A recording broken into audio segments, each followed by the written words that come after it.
राहणार। कुठल्याही परिस्थितीमध्ये हे शेल्टर रद्द व्हायला पाहिजे।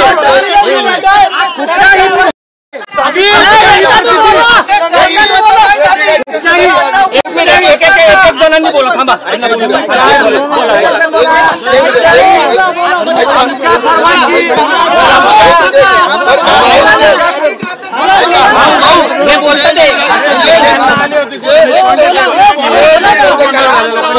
मागणी शेल्टर रद्द करा। दुसरी गोष्ट या संदर्भाचे संबंधित अधिकारी आहेत बेकायदेशीर कार्याला मदत केली, कॉर्पोरेशनचा असो महानगरपालिके आयुक्त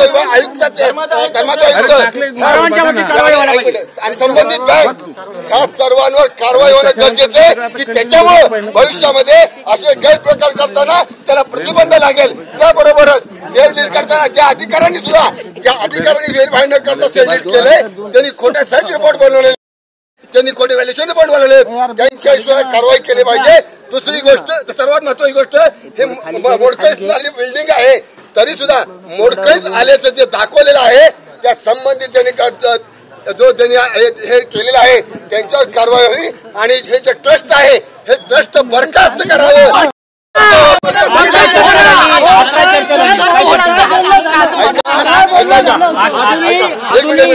या बिल्डिंगला 100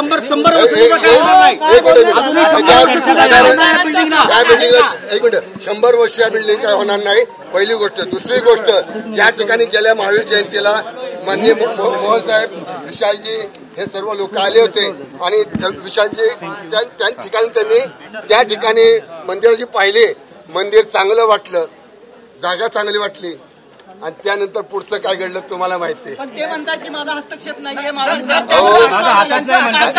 नाव नाहीये म्हणताय।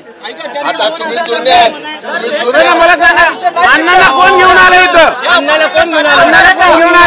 आवाहन करतो अण्णा, जर हा 30 तारीखपर्यंत अण्णाला कोण घेऊन आलं? अण्णांना जर हा 30 तारीखपर्यंत विषय नाही संपला तर अण्णा गुरुदेव बरोबर उपोषणाला इथे बसणार का? पहिल्या गुरुदेवला अण्णाला आम्हाला हा विषय की इथे गुरुदेव बरोबर उपोषणाला बसावं